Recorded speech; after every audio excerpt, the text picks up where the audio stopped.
इस शो में जो भी बात कही गई है वो कहीं ना कहीं डॉक्यूमेंटेड है, इधर मीडिया में या सोशल मीडिया में या किसी न्यूज़पेपर में, किसी आर्टिकल में। उन सब के लिंक्स जो हैं वो मैंने डिस्क्रिप्शन में शेयर कर दिए हैं।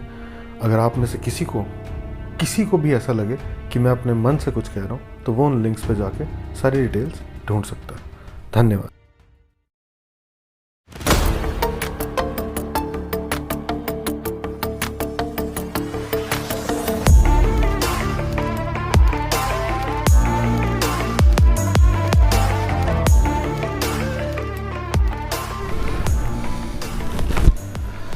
Hello, welcome back to the Pakoda gang show.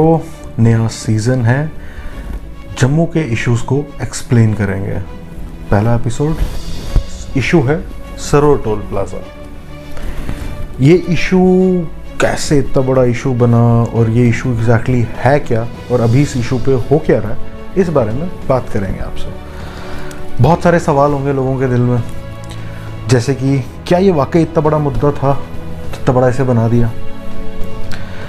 क्यों MP district magistrates, ruling party के ex ministers and too many influential people एक साथ मिलके भी एक टोल प्लाजा सस्पेंड नहीं करवा पा रहे?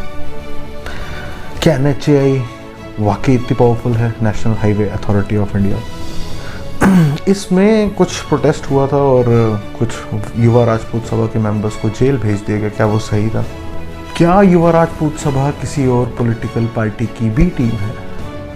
ऐसे बहुत सारे सवाल और उनके जवाब आपको इस एपिसोड में मिल जाएंगे। अगर सरोर टोल प्लाजा के मुद्दे को समझना है तो हमें थोड़ा सा पीछे जाना पड़ेगा।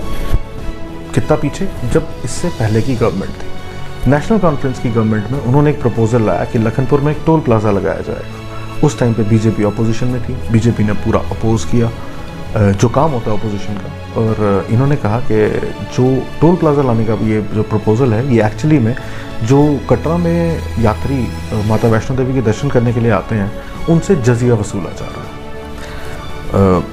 उसके कुछ देर बाद चंद्र प्रकाश गंगा जी, जो कि बीजेपी के एक बहुत बड़े लीडर हैं, उन्होंने कुछ लोगों के साथ मिलके एक सरोर टोल प्लाजा पे, जो अभी थोड़ा सा कंस्ट्रक्ट हुआ था, प्रॉपरली बनी नहीं थी बिल्डिंग, उसको अपने साथियों के साथ मिलके वहाँ पे गए और उसको तोड़ दिया। फिर आता है 2014, इलेक्शंस होती हैं, गवर्नमेंट चेंज हो जाती है। जो उस टाइम पे अपोजिशन में थी बीजेपी, और वो पीडीपी के साथ अलायंस में मिलकर गवर्नमेंट बना लेते हैं। वो गवर्नमेंट 3 साल चलती है।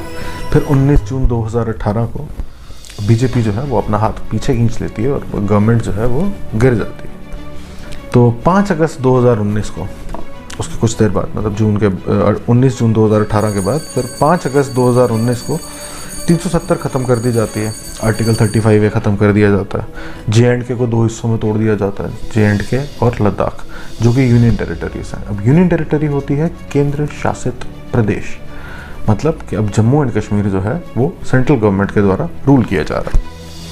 11 अक्टूबर 2019 को national highway authority of India जो है वो सरोर टोल प्लाजा जो है उसे फिर से बना के ओपन कर देती है। 12 अक्टूबर 2019 को बिजनेस स्टैंडर्ड में एक खबर छपती है जिसमें लिखा होता है कि जो भारतीय जनता पार्टी के प्रदेश अध्यक्ष हैं रविंदर रैना जी, उन्होंने एक 2 पन्ने की चिट्ठी लिखी है नितिन गडकरी जी को, जिसमें उन्होंने बताया कि ये जो टोल प्लाजा है ये NHAI के लोकल ऑफिसर्स का इल थॉट आउट डिसीजन है। उन्होंने ये भी बताया कि लोग जो हैं वो इस डिसीजन के खिलाफ हैं, नाराज़ हैं। ये वो 2019 में चिट्ठी लिख चुके थे। फिर आता है 30 जुलाई 2020। उस दिन इंडियन एक्सप्रेस में खबर छपती है कि बीजेपी ने अपनी जो टोल प्लाजा को लेके जो उनकी नीति रही है या फिर जो भी वो बोलते रहे हैं उससे उन्होंने यू टर्न ले लिया। अब उन्होंने नए स्टेटमेंट देना शुरू कर दी कि टोल प्लाजा जो है वो नेसेसरी है डेवलपमेंट के लिए। सोशल मीडिया पे कुछ हल्ला मचता है, थोड़ा सा मीडिया हल्ला करती है और वक्त गुजरता जाता है, लेकिन होता कुछ नहीं।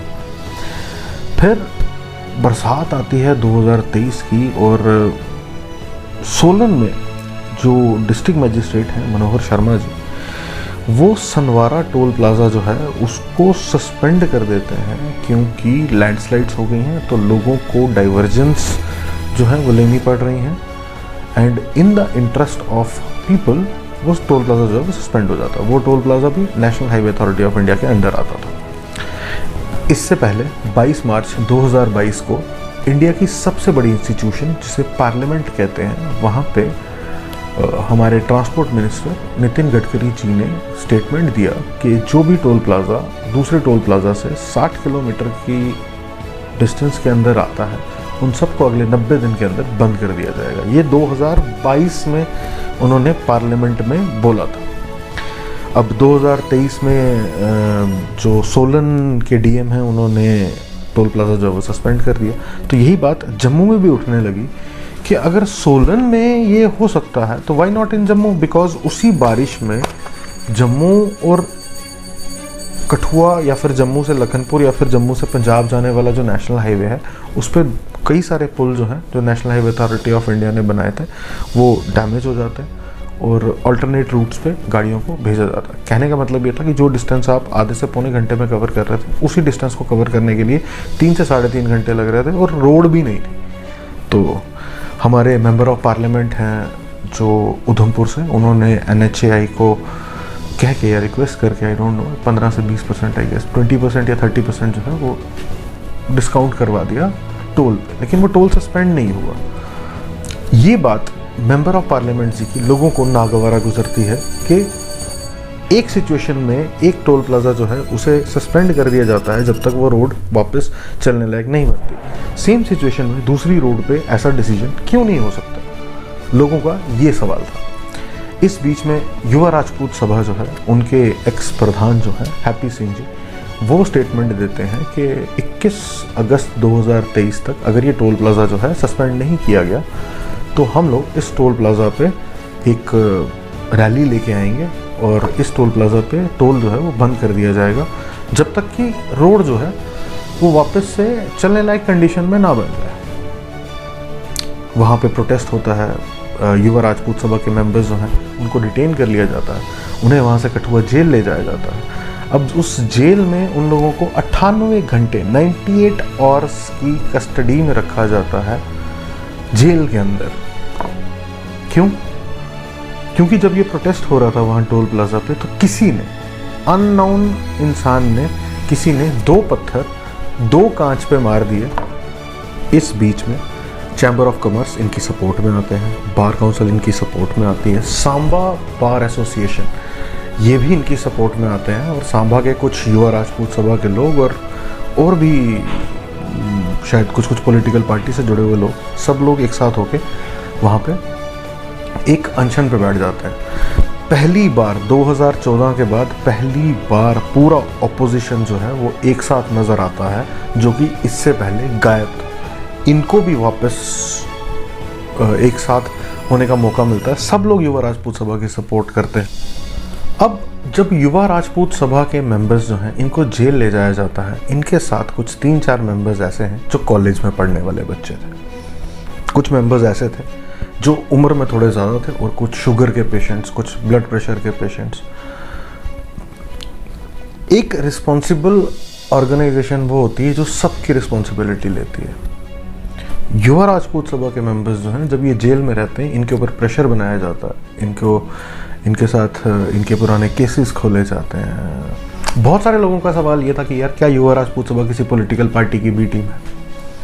यार पॉलिटिकल रिलेशनशिप सबके होते हैं, उनके भी होंगे, बट उसका मतलब ये नहीं है कि आप किसी के ऊपर एलिगेशन लगा दोगे और वो भी एलिगेशन उनके ऊपर लगा रहे हो। जब लोग अपने घरों से बाहर निकलना भी पसंद नहीं कर रहे थे, ये हम लोगों के लिए सड़कों पे इतनी भरी गर्मी धूप में बैठे हुए थे। बहुत सारों के छोटे छोटे बच्चे हैं जो घर पे थे, उनकी वाइफ्स, उनकी फैमिलीज, सबको ही सफ़र हुआ। किसके लिए? अपने लिए नहीं, हम सब के लिए। तो एलिगेशन लगाना बहुत आसान है, लेकिन किसी के लिए स्टैंड लेना, खड़े होना बहुत मुश्किल बात है। ट्राई करके देखना, उसके बाद एलिगेशन लगाने की सोचना किसी और। अब इसके ऊपर एक और एस्पेक्ट है, वो एस्पेक्ट है पॉलिटिकल एस्पेक्ट। युवा राजपूत सभा ने जो कुछ किया, बहुत सारी जो मुर्दा ऑपोजिशन थी उसमें जान फूंक दी उन्होंने। ऑपोजिशन को मुद्दा मिला, अब एक पॉलिटिशियन है वो पॉलिटिक्स करेगा, पॉलिटिक्स हो रही थी, पॉलिटिक्स हो रही है, पॉलिटिक्स होती रहेगी। पर अगर आपकी पॉलिटिक्स जो है वो ऐसे लोगों को मेलाइन करती है, ऐसे लोगों पे उंगली उठाती है जो आपके लिए खड़े रहते हैं, आपके मुद्दों पे बात करते हैं, खुद सरकार से लड़ते हैं अपने लोगों के लिए, अगर आपकी पॉलिटिक्स उन लोगों पे उंगली उठाती है तो आपकी पॉलिटिक्स गंदी पॉलिटिक्स है, तो आपकी पॉलिटिक्स मंजूर नहीं है। आपकी पॉलिटिक्स तब अच्छी होती अगर आप युवा राजपूत सभा के साथ अनकंडीशनली खड़े होते हैं। आप ये क्यों नहीं सोचते कि यार एक कम्युनिटी वेलफेयर ऑर्गेनाइजेशन जो है, अगर वो अपनी कम्युनिटी से ऊपर उठ के सब कम्युनिटीज के लिए लड़ने जा रही है, तो हमारा काम उनको सपोर्ट करना है या उन पे एलिगेशंस लगाना है। 98 घंटे की कस्टडी पूरी करने के बाद युवा राजपूत सभा के मेंबर्स को छोड़ दिया जाता है।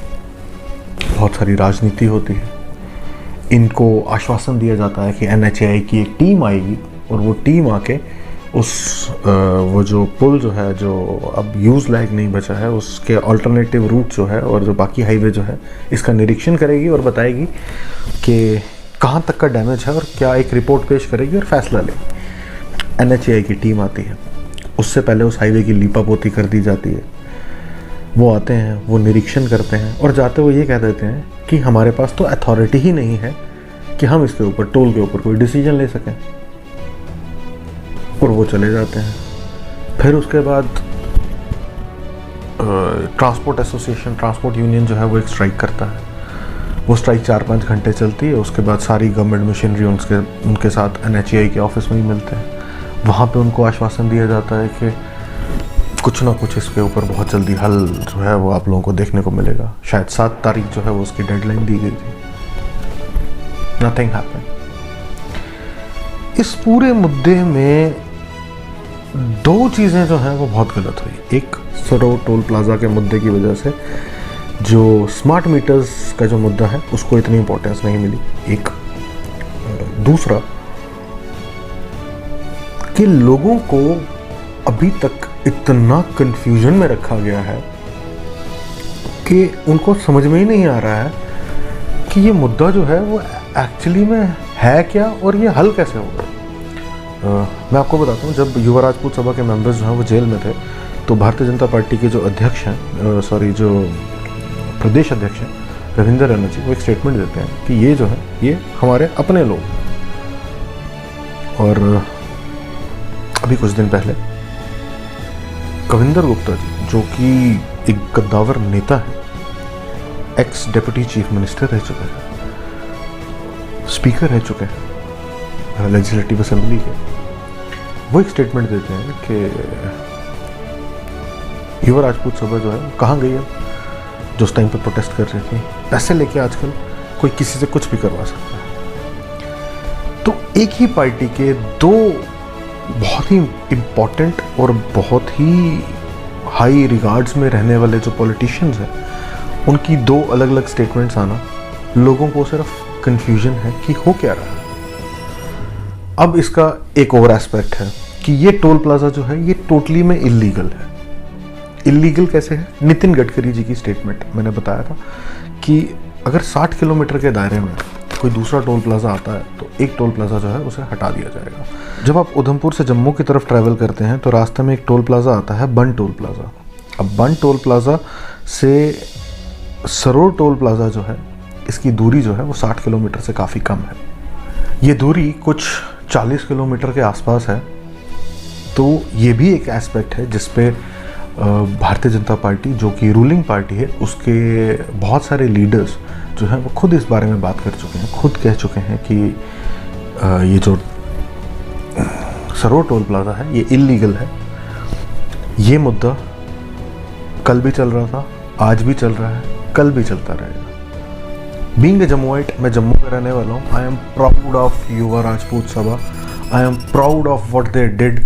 और आज नहीं, कल, परसों, जब भी उनको ज़रूरत पड़ेगी कि वो कुछ सोच रहे हैं या कुछ करना चाहते हैं और उनको जम्मू की सपोर्ट चाहिए, जम्मू उनकी सपोर्ट में खड़ा था, खड़ा है, खड़ा रहेगा।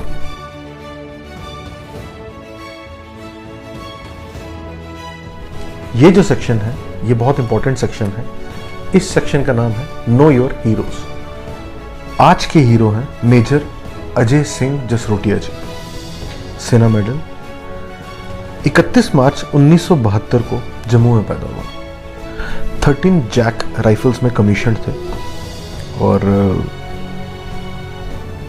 he laid down his life while fighting for this country, for this nation, for the people, for us in Kargil war on 15th June 1999।